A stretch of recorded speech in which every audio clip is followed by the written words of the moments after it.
एक खुशनुमा पहाड़ की मगरिबी चोटी पर एक बहुत सहाना जंगल था।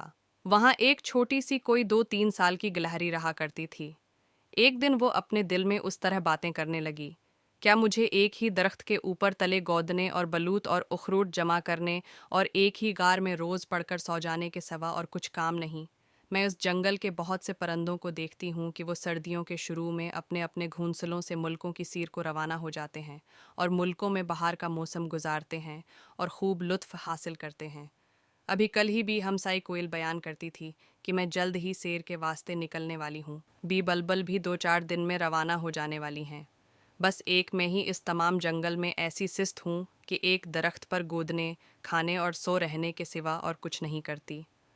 अगरचा अपने उन हमसायों की तरह मेरे बाजू नहीं हैं, लेकिन मेरी टांगें तो हद से ज़्यादा तेज़ चलने वाली हैं, और अगर मैं उनसे कुछ काम न लूँ तो मुझ में और छछुंदर में कुछ भी फ़र्क नहीं। मुझे यकीन है कि मैं उस पहाड़ की चोटी पर जो सामने नज़र आ रहा है आसानी से पहुँच जाऊँगी। आया, वो कैसी अच्छी जगह होगी। तमाम दुनिया को रोशनी देने वाला सूरज उसके पीछे से निकलता है और सुबह सुबह वो जगह कैसी खुशनुमा मालूम होती है। वहाँ जाते में तो शायद मेरा कुछ भी हर्ज ना होगा, क्योंकि अगर मेरा हाथ दिल न लगा तो मैं फिर वापस आ जाऊंगी या किसी और खूबसूरत जगह रवाना हो जाऊंगी। बस अब मुझे चाहिए कि मैं कल सुबह ही रवाना हो जाऊं। गिलहरी सारी रात इस सोच में रही, बिल्कुल न हुई, और मन अंधेरे जितनी खुराक अपने साथ ले सकी लेकर जवान मर्दों की तरह अपने सफ़र पर रवाना हो गई। वो जल्दी से अपने जंगल के परले सरे पर पहुंच गई और अब इस खूबसूरत सब्ज़ाज़ार को जो पहाड़ी के दामन में था तय करने लगी। दोपहर से पहले उसने दौड़ धूप करके वो सब्ज़ाज़ार भी पार कर लिया और पहाड़ के नीचे पहुंच गई। यहाँ नहायत ही खुशी से उसने अपना नाश्ता खाया और चंद मिनट आराम करके वो इस ऊंचे पहाड़ पर चढ़ने लगी।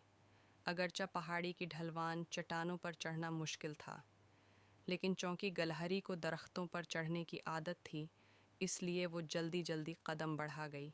जब झुक जाती तो लाचार होकर दम लेने को थोड़ी देर के लिए ठहर जाती थी।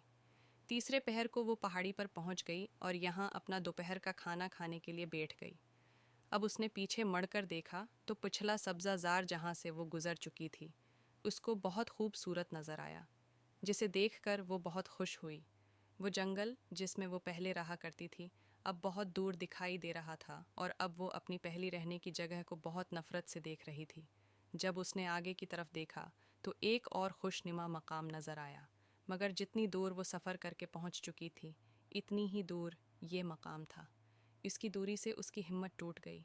इसको अब थकन मालूम होने लगी थी, क्योंकि जिस फासले को वो थोड़ा समझे हुए थी वो बहुत ज़्यादा निकाला।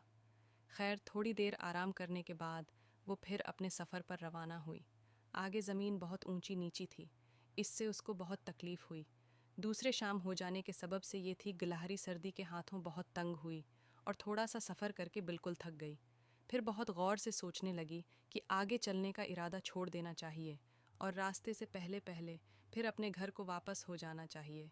अभी ये सोच ही रही थी कि चारों तरफ से बादल घर आए और कहर ने जंगल को धुंधला कर दिया, जिससे अब गरीब गिलहरी न आगे जा सकती थी और न पीछे। इतने में पानी बड़े ज़ोर शोर से बरसने लगा और साथ ही बर्फ़ भी पड़ने लगी। तब तो वो बिल्कुल ठिठर गई, मगर थकी हारी बड़ी मुश्किल से एक पहाड़ की खुआ की तरफ जो पास ही था गिरती पड़ती पहुंच गई। बेशक उसके लिए ये खुआ रात बसर करने के लिए गनीमत थी। अब इस बेचारी के पास कुछ खाना भी न बचा था कि खाकर भूख से बच सकती। गरज वो भूखी और कांपती हुई खुआ के अंदर पर ले सरे पर पहुंच गई और अपनी गप्फेदार दम को अपनी पीठ पर लपेट कर लेट गई। अगरच्चा उसको हुआ और सर्दी ने बहुत तंग किया, लेकिन मरती किया न करती, वहाँ ही पत्थरों में पड़ी सो गई। सुबह के करीब तूफान ठहरा और गिलहरी गड़ती पड़ती खुआ से बाहर निकली कि देखूं सूरज यहाँ कहाँ से और किस तरह निकलता है। मगर अब उसे सूरज अगली पहाड़ी पर दिखाई दे रहा था। वो रास्ता ढूंढती फिर रही थी कि उसे एक भूखी चील ने जो ऊपर मंडला रही थी देखा और झपटा मारकर अपने पंजे में उठा लिया। इस आफत से बेचारी गिलहरी के उसान खुता हो गए और मौत उसकी आंखों के आगे आ गई, और वो सोचने लगी कि मैं थोड़ी देर में चील के बच्चों का नाश्ता बन जाऊंगी। चील उसको जल्दी जल्दी ऊपर को लेकर जा रही थी कि इतने में इकाब ने भी चील को ये शिकार पकड़े हुए देख लिया। वो उसे छींटे के लिए उसकी तरफ झपटना और चील पर इस जोर से बाजो मारा कि उसने अपने को बचाने की खातिर गिलहरी को अपने पंजे से छोड़ दिया। गरीब गिलहरी लड़कती पड़कती कलाबाजियाँ खाती आखिरकार एक घने दरख्त पर जाकर गिरी, जहाँ कुछ देर बिल्कुल सुन मुर्दे की तरह पड़ी रही, लेकिन उसको कुछ बहुत चोट न आई थी। जब थोड़ी देर के बाद उसको होश आया तो उसको मालूम हुआ कि मैं अपने पुराने दरख्त पर हूँ। खुशी से चीख उठी, मेरे प्यारे घर, अब मैं तुझे कभी न छोड़ूंगी।